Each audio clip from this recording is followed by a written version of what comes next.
It's the Full Court Press with Eric Frandsen and Jason Walker. Welcome back to the to the show that we're doing right now. Following the local teams, breaking down the biggest games with in-depth analysis and team interview. Join the show by calling into 435-752-1069 or text 435-339-0321. It's the Full Court Press. Rose, and yes! Caught! Touchdown! They did it!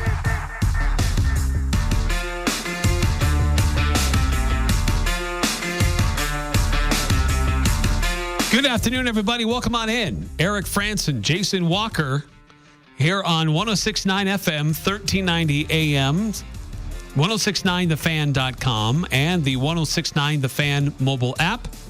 Lots of different ways to tune in and be a part of the show. And always love to have you chime in also on the Young Power Sports text line, 435-339-0321. Last hour, we spoke a lot about Utah State men's basketball, getting a good win at Fresno State. Two road wins for the Aggies last week, winning at Wyoming, at Fresno State. Two places where they should have been able to win, and they did. But now they return home, and it's a really big week this week. They've got Colorado State in the Spectrum tomorrow in a late-night game, and then they're at New Mexico on Sunday afternoon. So big week for the Aggies, taking on team number 1 in the standings and team number 3 in the standings this week, though not in that order, but still a tough week ahead for Utah State men's basketball. Also, Super Bowl yesterday, just getting some reactions about that game and what you saw, or maybe what you didn't see that stood out to you. What we didn't see was Travis Kelce proposing Taylor Swift. None of that. Do you feel like that? That was because I just saw something on social media, making fun of that during the break. Whether or not he would have proposed, like if they would have won, do you think it would have happened? I have no idea. Come on, these are the most important issues. It's all about Taylor Swift. Had he done that, it would have probably overshadowed the Super Bowl because it would have gone, big. Entertainment news. It would have superseded the game itself, probably. If he proposes at any point in the next 3 months, it was going to happen during the Super Bowl. That's probably true.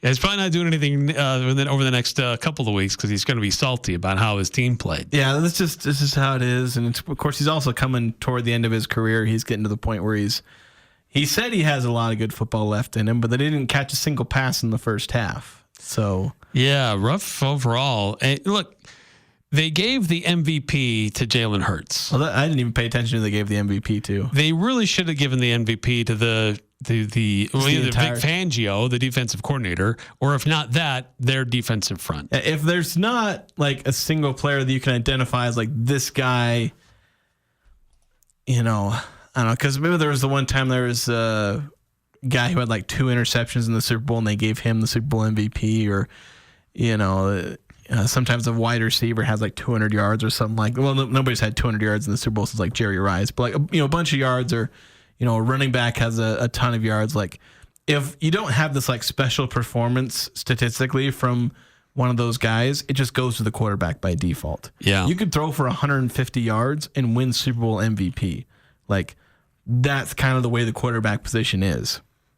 But yeah, you can then identify position groups that had a way bigger impact than the quarterback. Like if Jalen Hurts has a bad game, like one of the worst of this season, or maybe of his career, the Eagles probably still win that game by 5 or 10 points.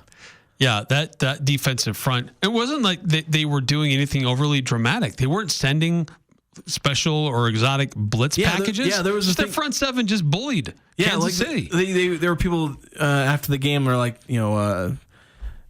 counts, like they were citing the percentage of snaps where they send a blitz, which apparently was 0. They apparently didn't send a single blitz, which is like absurd. Like usually, like when you're playing, when Patrick Mahomes or Tom Brady, the biggest thing is get pressure. And how do you get pressure? You blitz. But sometimes you just have a special defensive line that you don't have to. You can just go 4-on-5 and get pressure. Like, go back to every Super Bowl won or lost, especially lost by Patrick Mahomes and Tom Brady, and the same thing happened every single time. The other team was just able to generate pressure more than they, really should have, at least as far as how much pressure they were sending. That's how they got those wins. Like, that's how Tampa Bay beat Patrick Mahomes. It wasn't Tom Brady having this special game. It's because, there's that one play where Patrick Mahomes was trying to throw a pass and he was upside down. Still dang near completed it, but he was just pressured so much. And that happened again in this game. Patrick Mahomes couldn't be himself because he was getting pressured. The best way to beat a top quarterback is to put him on his backside, and that's what the Eagles did. So it goes to show that Super Bowl is more than just who has the best quarterback. It's who has the best team overall. And I think it's been pretty clear at this point that the Eagles just had the best team.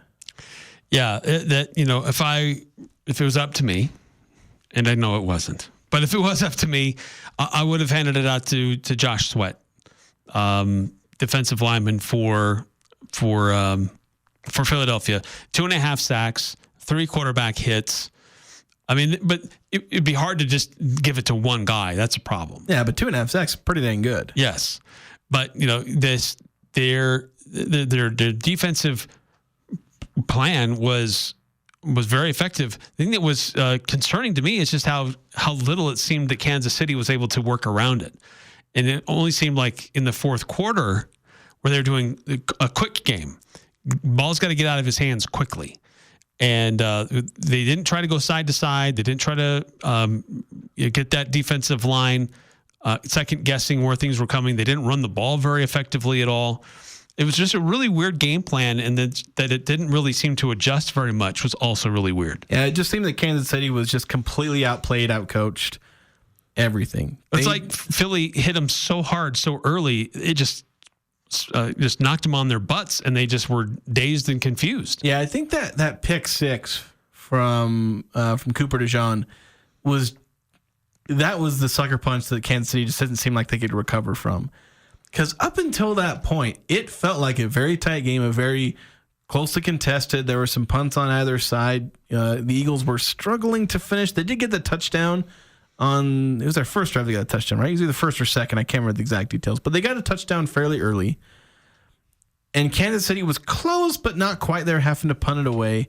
But then you go down 10-0, and then suddenly, Jalen Hurts had thrown an early interception, and that's where it felt like Kansas City could gain some momentum.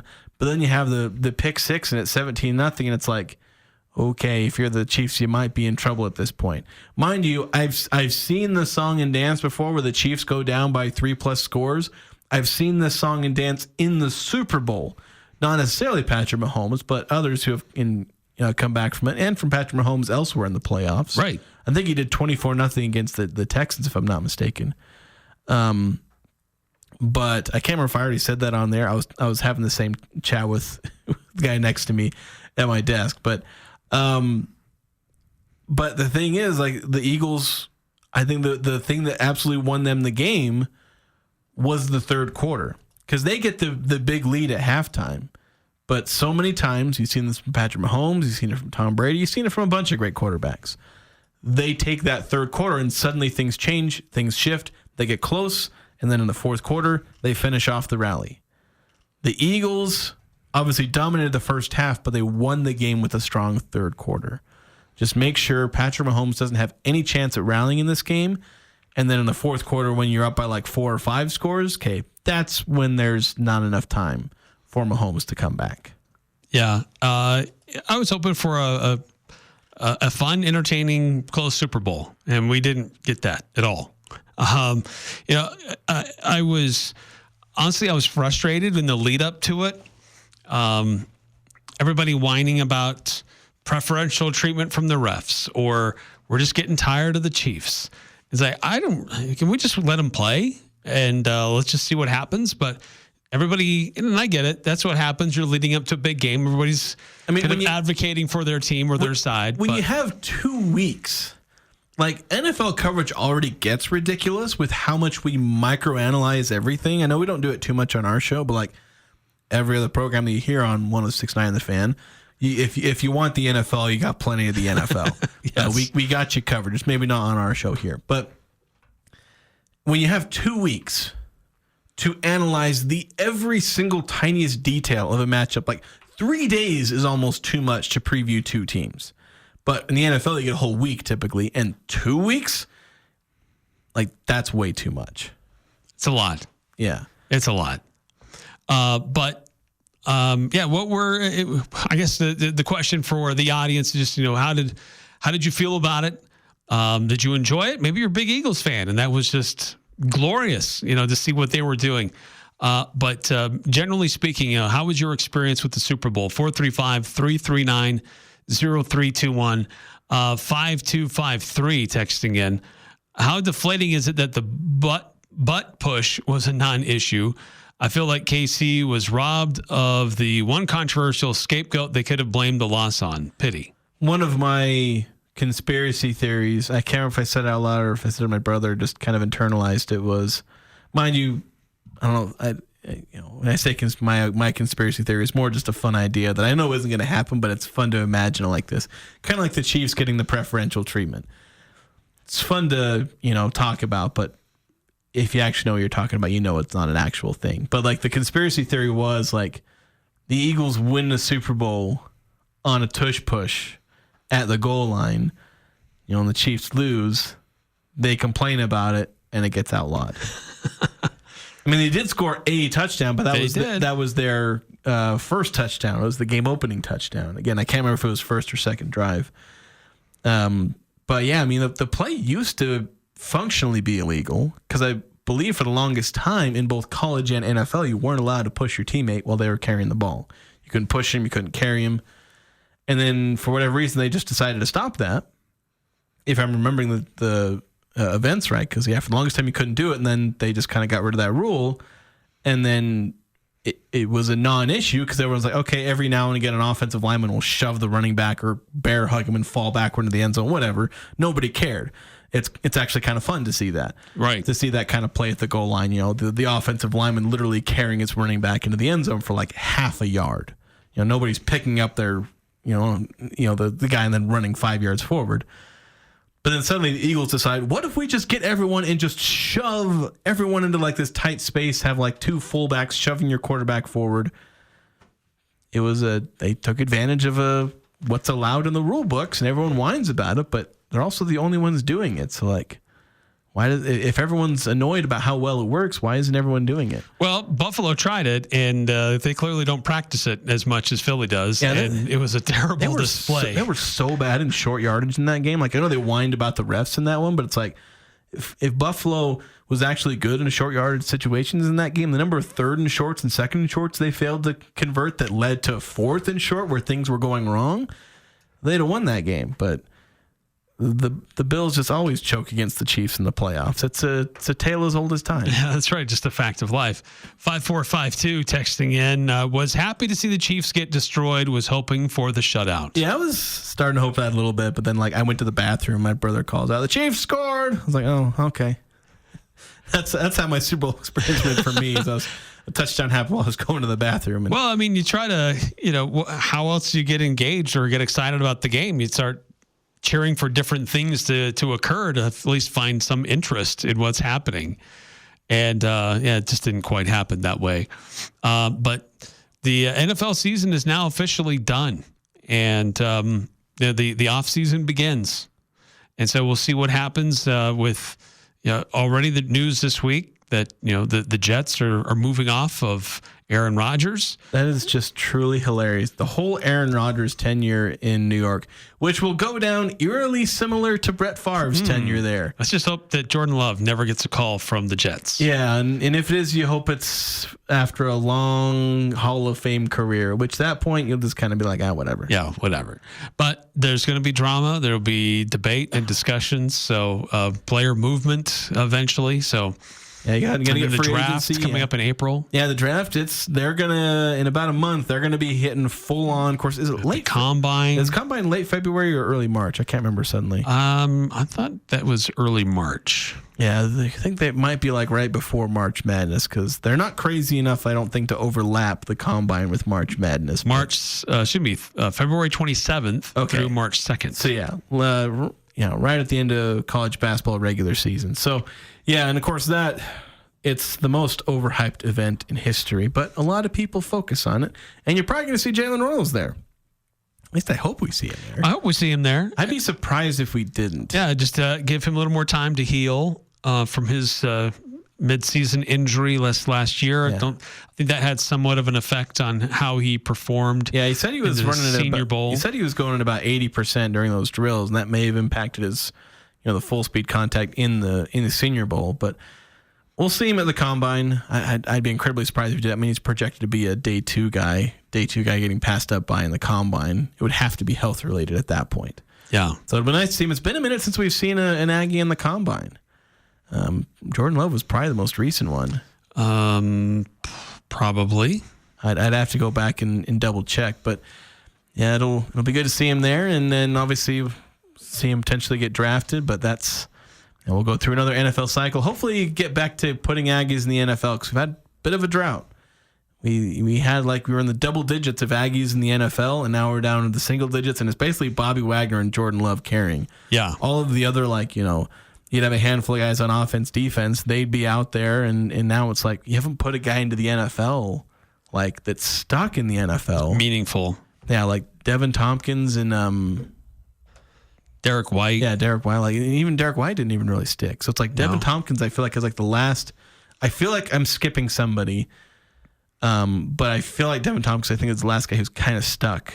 And even he's struggling a bit going between practice squad and back end of the roster. So you got to start putting guys in the NFL a little more often, and I think that can happen. But you got to get things going again with the football team. Yeah.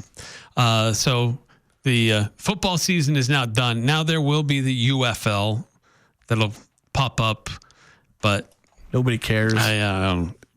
Occasionally there might be a former Aggie that lands on one of those rosters. I try to track them down, and my goodness, they do not make it easy.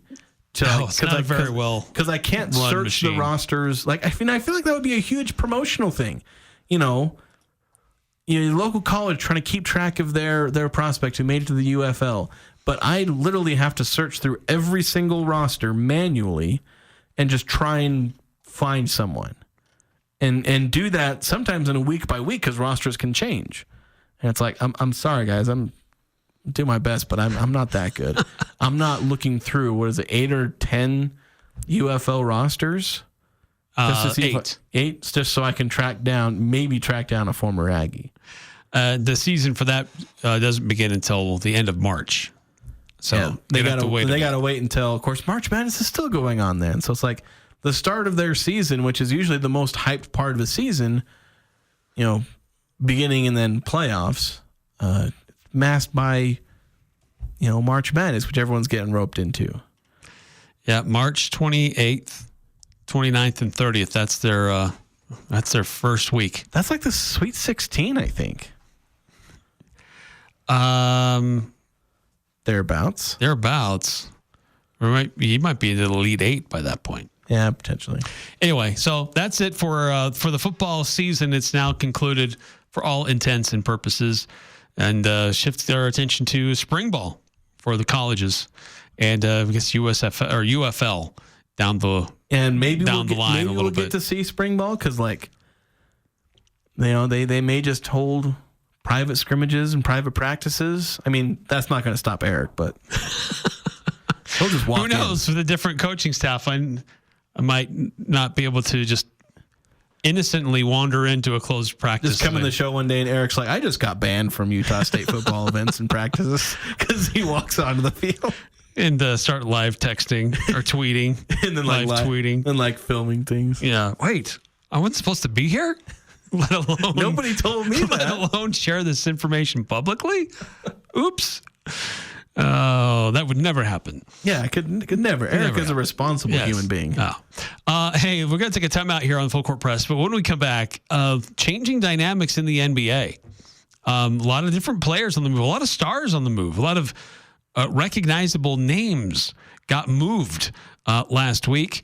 And so now they're starting to make their debuts at their various destinations.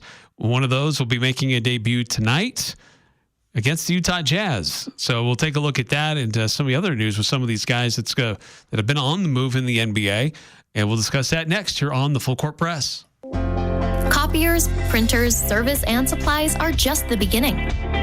Les Olson IT is the premier source for your business's structured cabling, IT, software, telephones, and security systems. We partner with you to find the ideal solution to all of your office technology needs. Tell us your goals and we'll get you there. Find out more at lesolson.com. Les Olson IT. The perfect night, the perfect date, the perfect Valentine's dinner for two at Cafe Sabor. You choose the night, Monday, February 10th through Saturday, February 15th. Then comes the amazing Valentine's dinner. 4 options priced $25, $30, $35, and $45. You can also include a movie for two. No excuses. 5 days to make your Valentine happy, 10th through the 15th, with 4 amazing specials to choose from, including a movie at Cache Valley's favorite Mexican restaurant, Cafe Sabor. Go to cafesabor.com for details. cafesabor.com for details on the Sweetheart Special. Happy winter. This is Mark at the Sportsman on Main Street, where we make winter fun. We are your ski, snowboard, snowshoe, and cross-country ski rental shop. Come in and rent for the day or longer and have a great time outside. We also have great deals on new skis, boots, bindings, underwear, and outerwear, so you are comfortable playing in the snow. See the Sportsman for the best deals, the best service, and most unique products you will find for the outdoors. Only at the Sportsman on Main Street in downtown Logan. It doesn't matter who you root for. The Full Court Press has all the high school sports covered. The Full Court Press. Connect with us on Facebook, Twitter, and online at 1069thefan.com.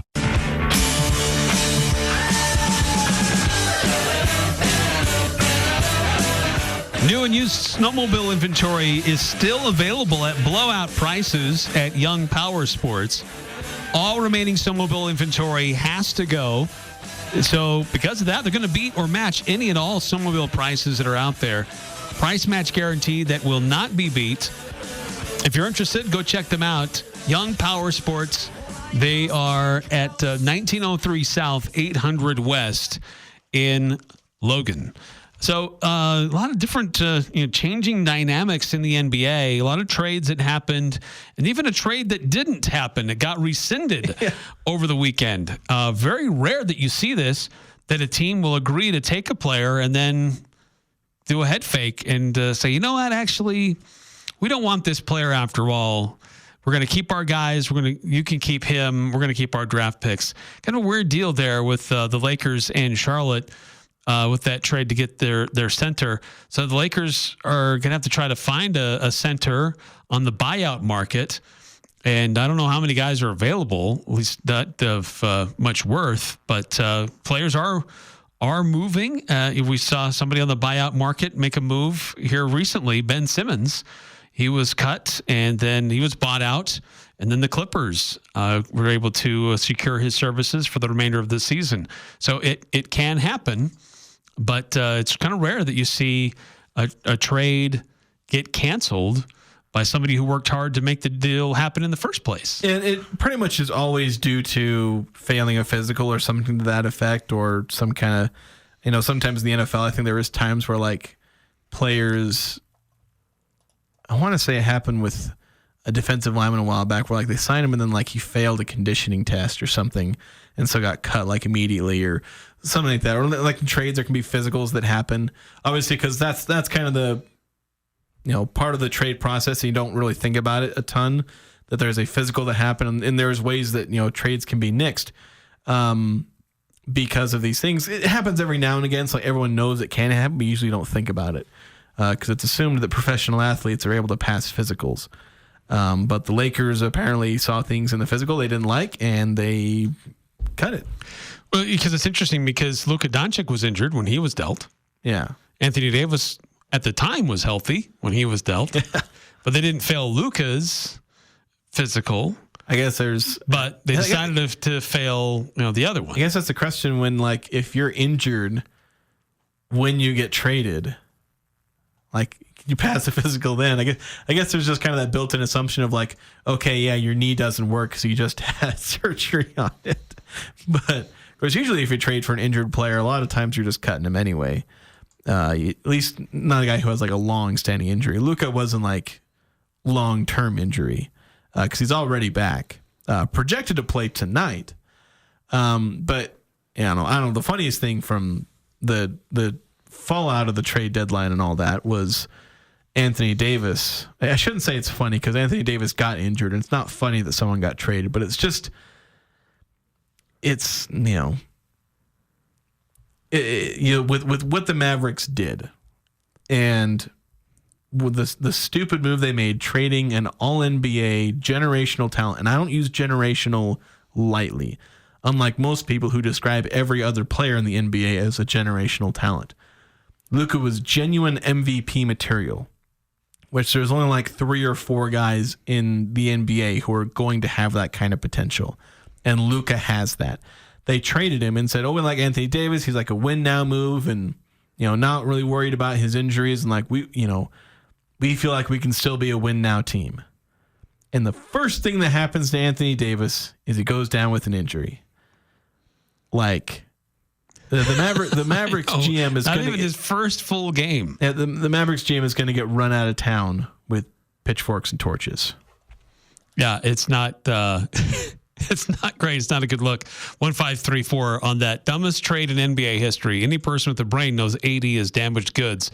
Mavs are stupid. Yeah, you traded for an older player with a worse injury history, with not MVP potential. Anthony Davis never had MVP potential. He had All-NBA potential. He's been All-NBA. He's clearly a great player. Guy's going to be looked at for the Hall of Fame. I don't know if he'll make it because he's never, he did win a championship with the Lakers, but aside from that, like, his struggle to be on elite teams, but he has been a perennial when healthy All-NBA player, but older, worse health. He's on the back straight of his career, and you traded away Luka Doncic in his prime for Anthony Davis. In 1534, dumbest trade in NBA history. I'm not sure you can find dumber trades. Like, maybe you can find trades that didn't get great value, but most of those are probably because they got forced into that situation. Or, some of the other dumb trades are you were just short-sighted and you screwed up, and with the Nets trade where they traded like all of their first-round picks for the back-end career of Paul Pierce and Kevin Garnett, and I think Jason Terry was part of that too, or something like that. That was stupid, but it was just mostly short-sighted and trying to make a win-now push with Darren Williams and Brook Lopez. This is just entirely, you cannot fathom the idiocy of the Mavericks. Like, literally everyone could have told him it was a dumb idea, and literally everyone should have told him it was a dumb idea. Like, the Lakers almost ought to be punished for taking advantage of a fool.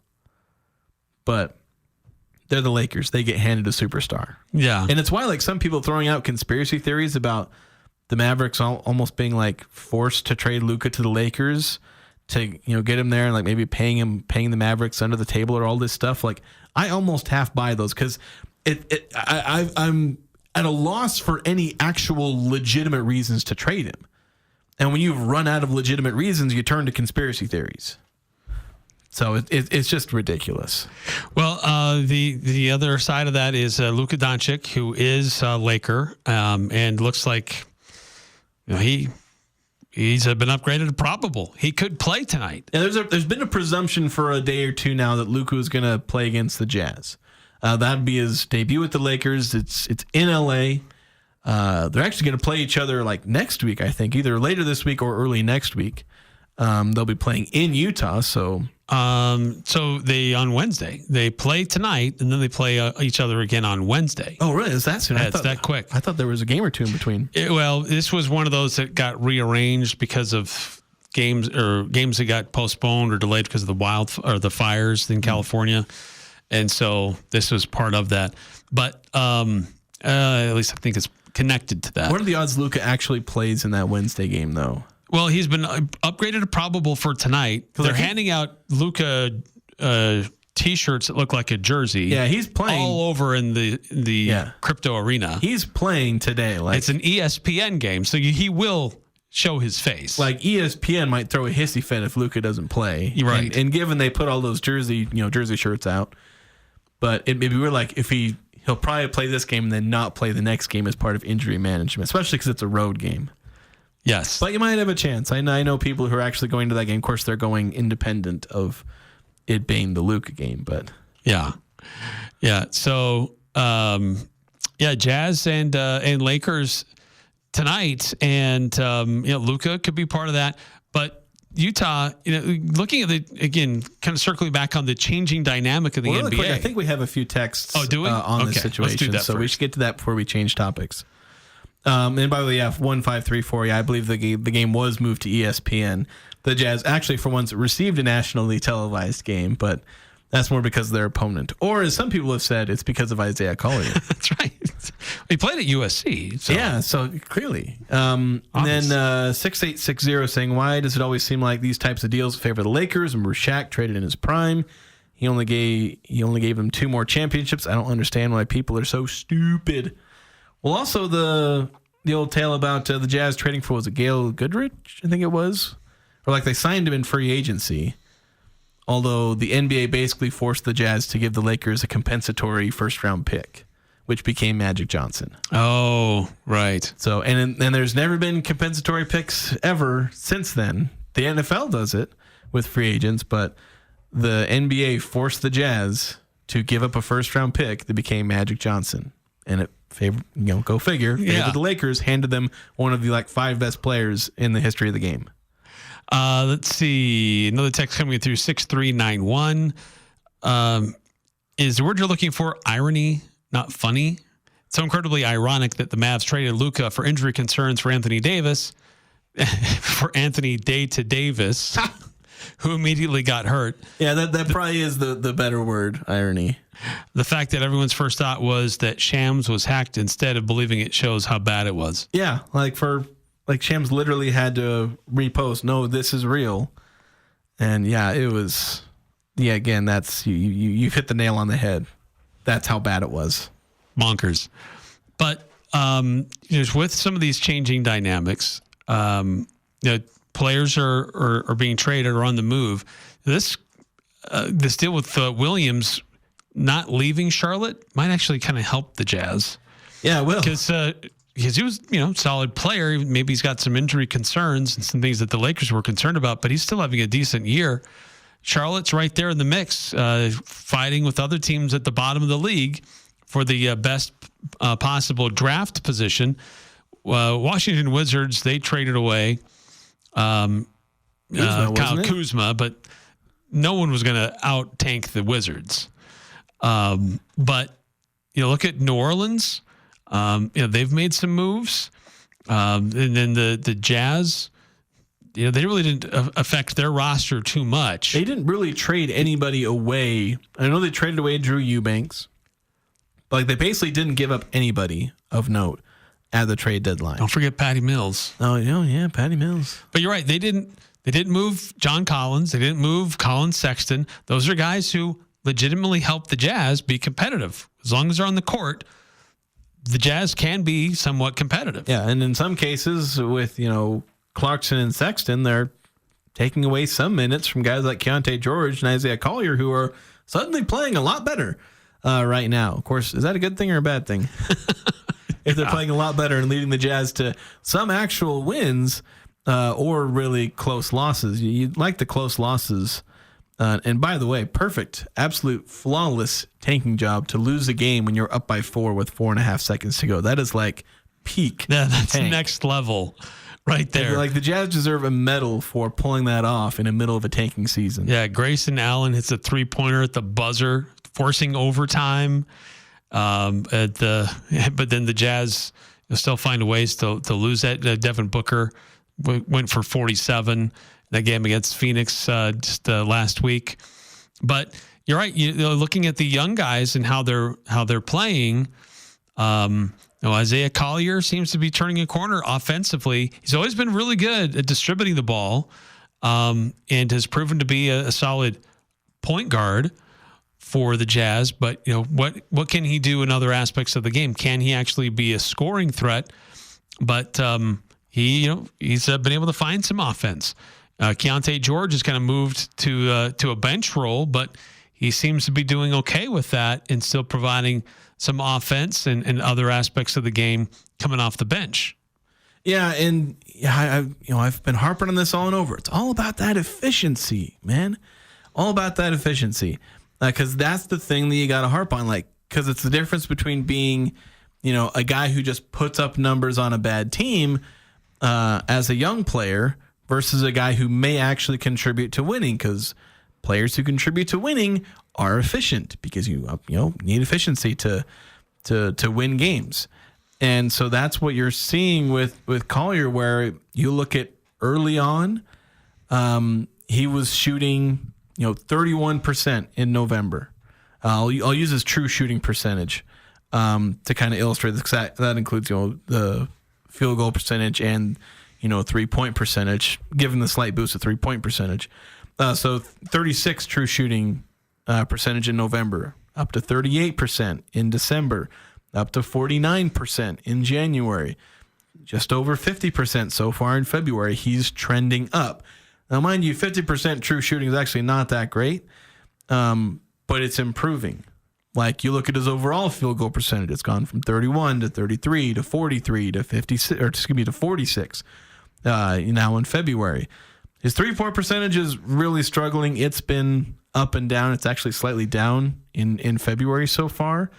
But, you're seeing his efficiency go up, even as he's being handed more. He's going from playing fringe time, not getting as much time, being inefficient in little time, to now, he was playing 17 minutes a game in November and December. He's playing 31, almost 32 minutes now, and he's more efficient in more time and more responsibility than he was playing less time and playing a lesser role when he's only taking wide open shots. So it's a great progression from him to see, and as he's being handed more responsibility, he's getting better even during that time. So it's fantastic to see from Collier. He struggled against the Clippers. He only had scored 5 points, but he was only one of 2 players who were in the positive, in the plus minus. Svi Mikhailuk was also, he was +2. Collier was a +1. Yeah, well, it's interesting with Collier, because you look at that plus minus, that's progressed too, because he was -7 in November, -10 in December, -8 in January, +4 so far in 5 games in February. Again, small sample size when you're looking at the February numbers, but we're seeing that upward progression in basically everything. Yeah, still he had 9 assists, 5 rebounds, 2 blocks, and you contrast that with Keontae George, who again is coming off the bench. He scores 21 points off the bench, 4 rebounds, 4 assists. He was a -39 against the Clippers. Little bit of a struggle there, but I think you're seeing these guys settle into their roles. I think Keontae is going to find his niche as one of those sixth-man scorers, come in, score 15, 16 off the bench, shooting the low to mid 40% from the field. And whether he does that with the Jazz or somebody else, I think he'll find a niche in the NBA for 7-8 years. Maybe if he's manages to stick in that, 17 to 19 points per game as a six-man score, he could stretch that to 11 to 13. So, and again, whether he does that with the Jazz or not, we're going to find that out. Because sometimes those six-man scores can be you can throw a rock out and you'll hit 1 or 2 of them. So there can be a lot of those guys in the NBA. But if you have one, there's not necessarily a reason to get rid of him. So they may hang on to him. But I think Collier is the one where it's getting really interesting as far as him being a legit, getting into that Walker Kessler status of we're not moving him unless we get a ton.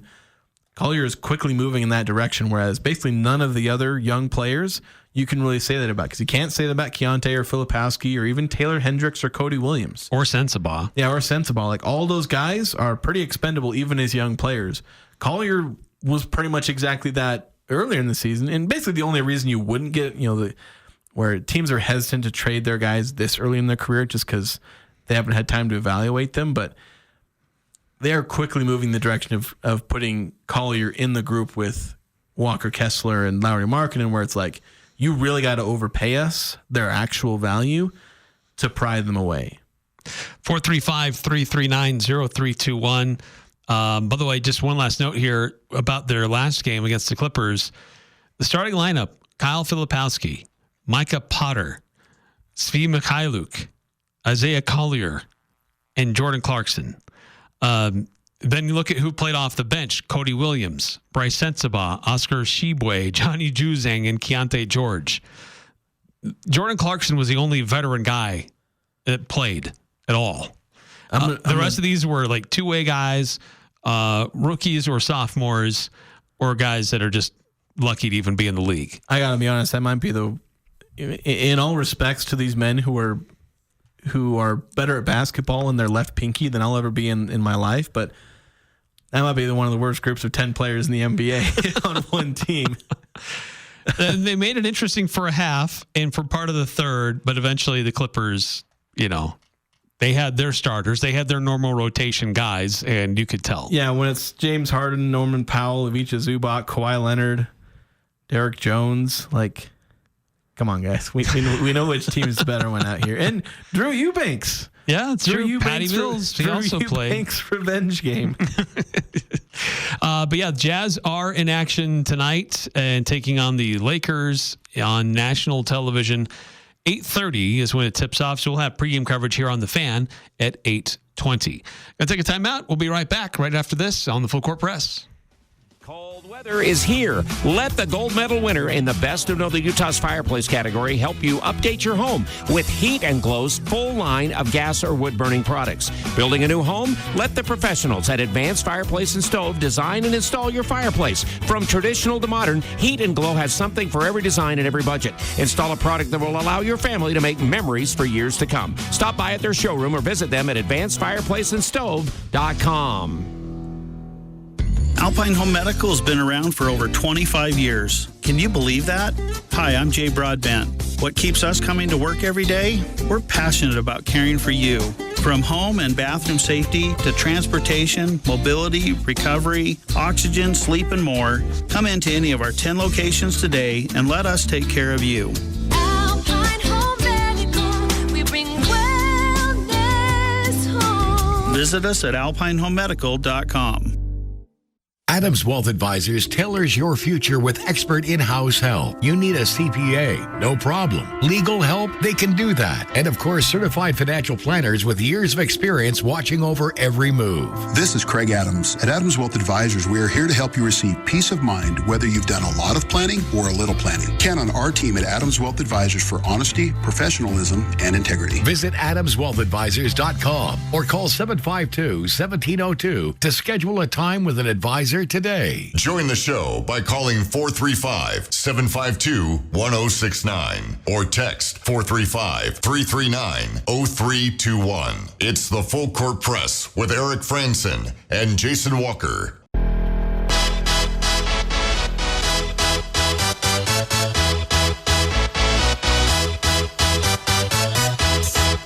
Welcome back to the Full Court Press. Eric Frandsen, Jason Walker. 106.9 FM, 1390 AM. Y'all ready for this? I knew you were going to pause for that. If not, I was going to cut you off. It was coming. Yes, you can stream us on our website and on our app. That's where you can also find podcasts of previous episodes, like the first hour, which has already been posted, which we spent a lot of time talking about Utah State men's basketball. But shifting from the NBA to the high school ranks. By the way, if you want to chime in on any of these topics, feel free. The Full Court Press text line, sponsored by Young Power Sports, we have is open. 9-5 saying we want the Jazz to lose every game 99-96 from here on out. That would be nice. Well, these days it's like 112, 109 because we don't have games in the 90s as much anymore. Competitive, close, but a loss. Yep, exactly. You want to stay in that bottom three. But if you want to chime in, 435-339-0321. And just quickly looking at the NBA standings, the Wizards have only 9 wins. The Jazz and Pelicans have 12 each. and then the Hornets have 13. So it's competitive to get to the very bottom of the standings. Yeah, and the Jazz lost a bit of their edge because they had the 10 wins, and then they won 2 out of like 3 or 4 games. So, and you've got teams like New Orleans and Charlotte who are really trying to tank right now. Charlotte tried to trade away one of their better players, their equivalent to Walker Kessler, with Mark Williams. Couldn't get that to work. Although they may end up holding Mark Williams out because he's got injury problems. They may just sit him, kind of like what the Jazz are doing with Kessler, sitting him out way too much. Injury management. Yeah, injury management. It's like, Coach, I'm fine. No, you're injured. You rolled your ankle the other day. You're cheering too loud for your girlfriend when she won Miss America. Yeah, your voice must be so hoarse. So yeah, it's just the Jazz might get out tanked by New Orleans and Charlotte, but we'll see. Jazz do play the Lakers tonight. It's the likely debut of Luka Doncic in a Lakers uniform. Pre-game here on the Fan for that game will start at about 8:20. Tip-off at 8:30. But looking at the high school ranks, the final RPI rankings were revealed on Saturday, which sets the stage for what the playoff bracket will look like for our local high school boys and girls basketball teams in Region 11. And once again, top teams in the state coming from Region 11. Green Canyon, number 1 overall for the boys. Ridgeline, number 1 overall for the girls. And we got a couple of teams on both the boys and the girls sides that earn first-round buys when you look at how the final rankings played out, with Green Canyon and Ridgeline getting a first-round buy for the boys, Ridgeline and Skyview earning first-round buys for the girls. Yeah. The best basketball in 4A is played in Cache Valley, plain and simple. Yes. So for the boys Region 11 teams, as mentioned, Green Canyon number 1, Ridgeline number 3, Skyview finishes at number 13, Westfield at number 16, Bear River right behind them at number 17, Logan at 20, Mountain Crest at 21. And in the final RPI rankings for the girls, Ridgeline number 1, Skyview number 6, Mountain Crest number 10, Green Canyon 15, Westfield 22, Bear River 23, and Logan was not a part of the RPI rankings this season, and they will not be participating in the playoffs. So now that these final rankings are set, now, Jason, we know who do they play? Do they host? Do they go on the road?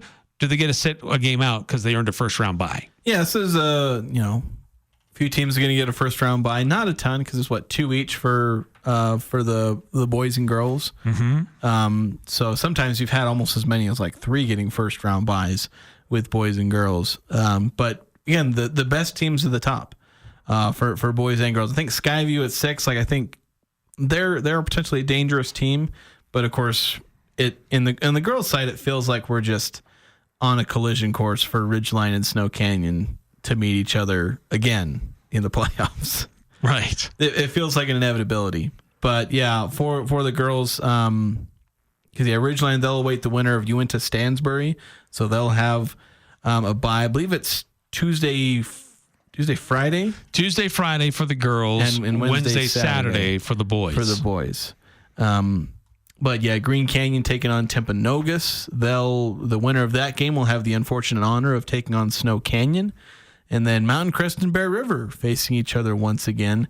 The winner of that game going on to face Desert Hills. And then Skyview, they got the first round bye. They await the winner of Tooele and Westfield. So I was commenting during the break, how did we went to a bigger 4A, and yet all the Region 11 teams seem to be bunched together. They're still close-ish to each other. It's worse than the boys, by the way. It's way worse than the boys. Yes. They're all bunched together. There's a few potential rematches, but yeah, it's half Region 11 is playing each other in the boys bracket. Well, right. For the boys, opening round, Skyview is hosting Logan. Westfield is hosting Bear River. So you've got 2 Region 11 rematches right away. Yeah, and Mountain Crest is in the bracket with Skyview and Logan, so if they all advance, they meet each other in the quarterfinals. It's and then Green Canyon's awaiting it. They await Westfield and Bear River. So right.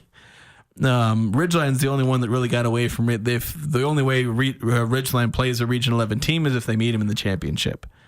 That's the only way they can run into a Region 11 team. Everyone else, they'll meet each other in the first or second round, or Mount Crest in that case, like the third or fourth.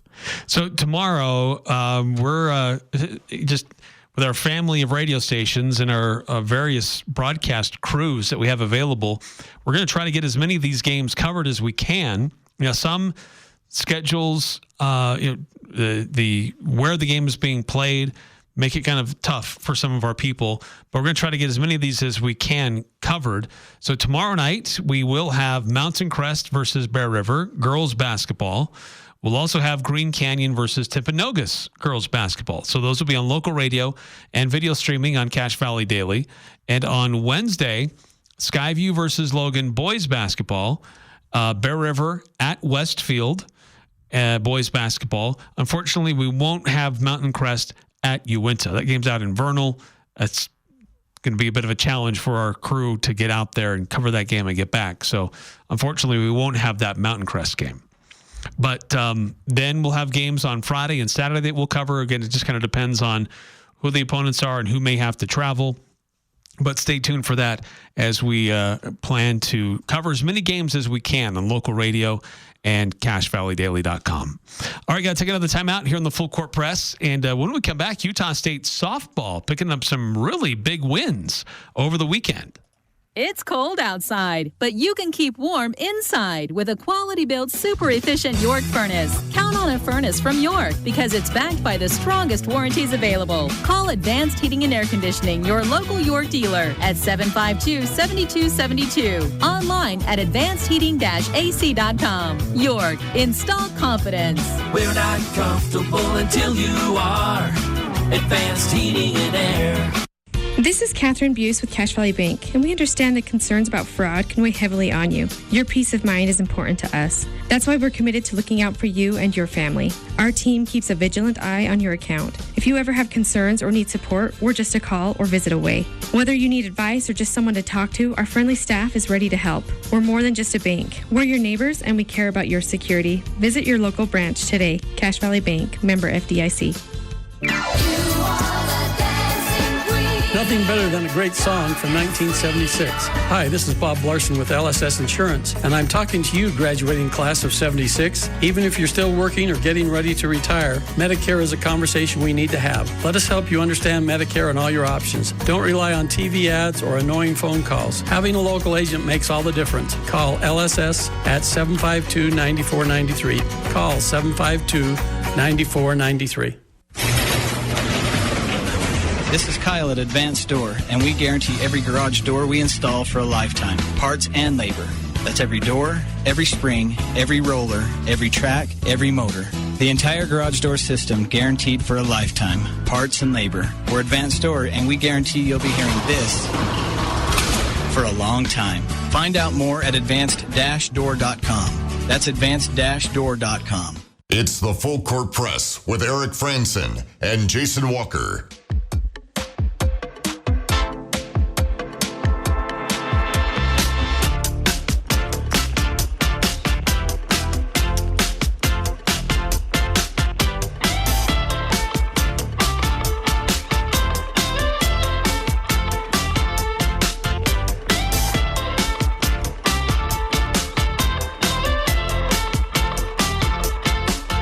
Welcome back to the Full Court Press. Eric Frandsen and Jason Walker, and Utah State softball. Down in where were they? Was they down in Texas? So it was the Aggie Classic, and not the Utah State Aggies, the Texas A&M Aggies. So they were in College Station. They faced Texas A&M, who's the number 7 team, or the rankings may have changed if they do them weekly, but at the time, number 7 Texas A&M. They faced Villanova, Texas A&M, Abilene Christian, Baylor, and Purdue. All in this Aggie Classic. They're going to spend a lot of time away from home. They're going to go you're not playing games. I mean, it's been mild out here, but it's not softball weather yet. They're going to go to California, Southern Utah, Arizona, and I think maybe another place in Arizona before they even play a game here in Logan. So it won't be till like mid to late March. But playing in Texas, again in this Texas A&M Aggie Classic, Lost their first 2 games, 7-4 to Villanova, and then they were leading like 5-3 or 5-4 to Texas A&M in the bottom of the 6th. Like they were on track to beat a top 10 team in the country. Blew it in the end. They allowed like 7 or 8 runs in the bottom of the 6th. They lose that one 11-5. But then they get their first win of the season. They beat Abilene Christian. They got their own like 8-run inning to beat Abilene Christian 9-3. And then they got their big win. They beat number 19 Baylor 6-4. Securing that win, and then they faced Purdue, so another Power 5 team. They were down 3-2, bottom of the 7th. Forced extra innings, got a run in the bottom of the 8th, win that one 4-3. So really tough opening slate of games, against teams like Villanova and Texas A&M and some pretty good, power conference or really good teams. Yeah, and they come away. They're on a 3-game win streak, so they're 3-2. And they'll head to California later this week. So, yeah, just that win over Baylor, I think it's their first ranked win since 2022. And I believe I saw it was their first win over a top 20 team since 2010. So, really, really big win for them. Awesome. Especially in a de facto road game. I mean, Baylor's in Texas. So, yeah. I don't know how far they are from College Station, but long way from home and getting that big win. I wonder if there's some, big things brewing with this softball team where bit of a rebuild last year. They showed some promise and then they kind of faded. Not kind of, they did. They did. to be a little blunt. Yes. But they showed a lot of that potential. They brought a decent amount of players back. And the key there is just making sure they could pair pitching with some decent hitters that they're bringing back. And actually, the Mountain West Player of the Week was one of the Aggie players who hit like 500 over the week. I'm trying to pull up her name on the website. It's not letting me. Grace Matej, I think. I don't know how to say her name. She got some recognition. Yeah, she's the Mountain West Softball Player of the Week. Hit 500, had like 5 RBIs, something like that. Really, really big week from her. I think she was also recognized as the Mountain West, or the Utah State Athlete of the Week. Yeah. Yeah, but Mountain West is a bigger honor. Yeah, a little bit. Almost as big as the, Full Court Press Player of the Week. That's true. 9315 texting in, will USU softball go on a run like USU soccer? That's a stretch. Bit early to tell that for right now. Yeah. But certainly great weekend for them. Yeah, but like if beating top 20 teams is something that they're capable of on the regular, and I mean leading a top 10 team in the bottom of the 6th, that hints at the potential for something like that. But Utah State soccer, that was just a special season in a lot of ways. But we may see, I would hope to see a trajectory like USU soccer went from kind of mediocre, which is where USU softball's been. Soccer's mediocre, they went to elite. Can USU softball with the new coach, can they make that same run? We'll have to see, and it'll be interesting to see how they perform in California this upcoming week. But that's going to do it for us here on the Full Court Press. Thanks for tuning in, being part of the show. Tomorrow, we're going to dive a lot deeper into Utah State and Colorado State. Top teams in the Mountain West square off against each other tomorrow night. A late one in the Spectrum, but we'll start our pregame coverage early at 4 o'clock here on 106.9 FM, 1390 AM The Fan, and on 106.9thefan.com.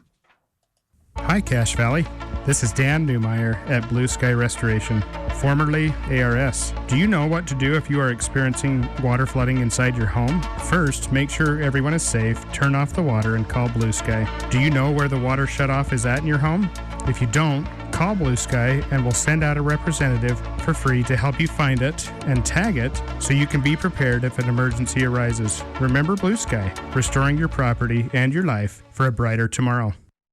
This is Jordan with Primrose Home Care and Hospice, and I'm here with Barbara. Barbara, how did you become acquainted with Primrose? I had been trying to get another company to come and help me, and I had waited about 2 weeks, and I needed a bath.